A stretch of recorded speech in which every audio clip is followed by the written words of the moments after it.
Je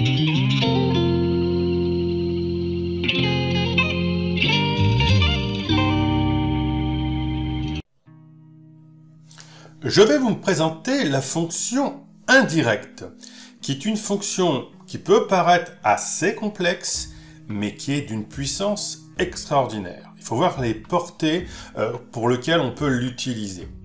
Je vous ai préparé pour cela trois petits exemples pour voir trois situations différentes. Déjà, la plus simple, l'exemple 1. J'ai ici un petit tableau avec un produit, une table et un prix 450. Et j'ai ici, en E9, une cellule en jaune. Je veux récupérer le libellé qui désigne le prix. Donc ce libellé étant A10. Je vais me positionner donc en E9 et j'écris égal indirect, parenthèse. Et attention ici, il faudra utiliser les guillemets pour désigner les informations que l'on souhaite. Donc, et guillemets, et je désigne la cellule A10. A10. Guillemets, et je ferme la parenthèse. Donc en fait, d'une manière indirecte, je veux le contenu de la cellule A10. Je valide. J'ai le mot prix. Alors j'aurais pu aussi tout simplement, et je l'avoue, faire égal et cliquer sur A10 et j'obtiens aussi prix. Donc les deux utilisations donnent la même chose. Si je reviens ici en cellule A10 et que je change le libellé, au lieu de mettre prix, je mets montant. Je valide. Ça change bien les deux cellules. Donc pour les deux méthodes, on obtient la même chose. Alors si on devait s'arrêter là, on ne trouverait pas cette fonction très intéressante. Mais essayons d'aller plus loin justement.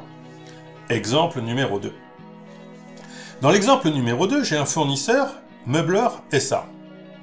J'aimerais obtenir le libellé du fournisseur en donnant l'information simplement fournisseur. Pour cela, je vais donc utiliser une référence nommée. Je vais associer le libellé Meubleur au nom fournisseur.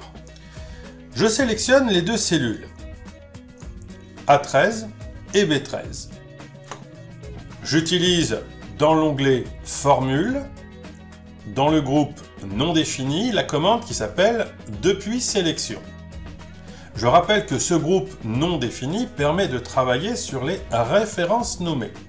Donc c'est-à-dire, on associe un nom à une ou plusieurs cellules. Je clique sur Depuis sélection. Une petite boîte apparaît et dans cette boîte, j'ai une coche sur colonne de gauche. Cela signifie que je vais utiliser l'information qui est la plus à gauche pour donner le nom à la cellule qui est après. Donc, j'utilise le contenu de A13 pour donner le nom à B13. Je dis OK. Donc maintenant, ma cellule B13 s'appelle fournisseur. La preuve, si j'appuie sur la touche F5, je vois bien ici le mot fournisseur qui est dans les cellules à atteindre. Je clique dessus, je dis OK, et ma cellule active s'est positionnée sur B13. Je vais utiliser donc cette fonctionnalité avec la fonction indirecte. Je me positionne en E13, donc la cellule en vert, et j'écris égal indirect, parenthèse ouvrante, guillemets, et je donne le nom de la référence nommée.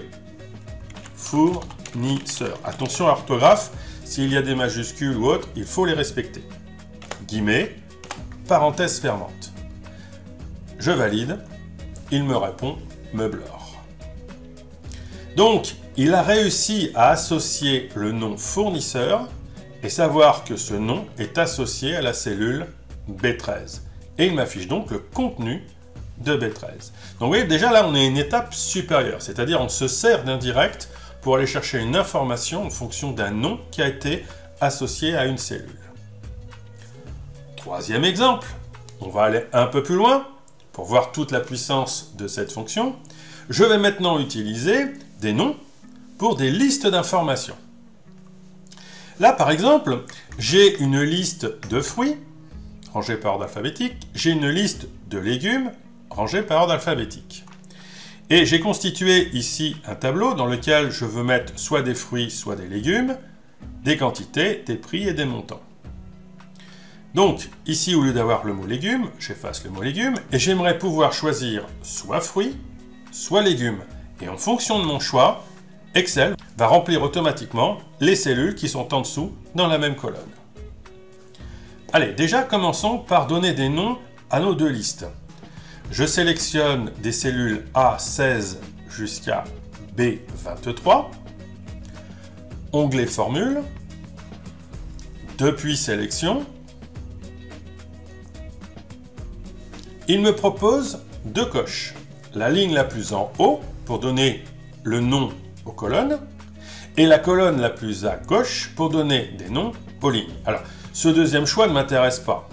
Je décoche. Seule la ligne la plus en haut est utile pour donner des noms à chacune des colonnes. Donc je veux le nom fruits et le nom légumes.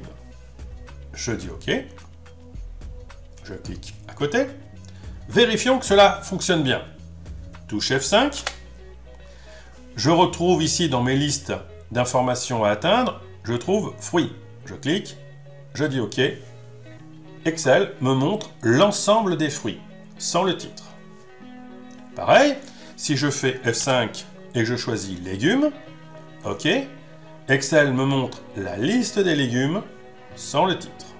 Donc mes deux références nommées sont correctes. Je vais maintenant me positionner en E16, donc qui est la première cellule de mon tableau. C'est dans cette case que je vais choisir de mettre soit fruits, soit légumes. Alors du coup, je vais utiliser une fonctionnalité d'Excel. Je sélectionne l'onglet Données, Validation des données, Validation des données. Je vais autoriser dans cette case, donc la case E16, je vais autoriser quoi? Une liste. Je vais dans Source, et la liste que je veux autoriser, c'est la liste fruits et légumes. C'est ce qui va me permettre d'avoir une petite liste déroulante qui permet de choisir soit fruits, soit légumes. Donc je prends les deux cellules ici, A16, B16. Donc la source de ma liste est en A16 jusqu'à B16. Vous voyez qu'il a mis automatiquement les dollars, donc ça veut dire que j'ai une référence absolue. Je valide en faisant OK. Donc pour terminer, dernière étape, je sélectionne les cellules qui vont de E17 jusqu'à E23 et j'écris la formule égale indirect, parenthèse ouvrante, je désigne la cellule qui me permettra de choisir fruits ou légumes, donc celle qui aura la liste déroulante, ici en E16. Là, cette fois-ci, vous remarquez que je ne positionne pas les guillemets. Je ferme la parenthèse et surtout, je ne valide pas avec la coche ou avec la touche Entrée, puisque je veux une propagation de ma formule. Donc pour effectuer une propagation, petit rappel, c'est les touches majuscule CTRL et Entrée. Ma formule s'est propagée, je le sais puisque j'ai des accolades qui se sont positionnées sur ma formule. J'ai pour l'instant l'erreur ref, puisque je n'ai pas de contenu, donc il ne sait pas à quoi se référer. Je clique dans la cellule E16, j'utilise ma liste déroulante, par exemple fruits. J'ai la liste des fruits. J'utilise légumes, j'ai la liste des légumes. Voilà quand même une utilisation plus avancée de la fonction indirecte et plus intéressante. Donc j'ai passé les différentes étapes avec ces trois exemples pour essayer de faire comprendre le fonctionnement d'indirect. En réalité, indirect, c'est une fonction qui va travailler de manière indirecte, comme son nom l'indique. On va chercher une information indirectement. N'oubliez pas de vous abonner à la chaîne et un petit pouce pour dire que vous aimez mes vidéos et le livre qui est toujours disponible. L'adresse pour pouvoir le commander est dans la description.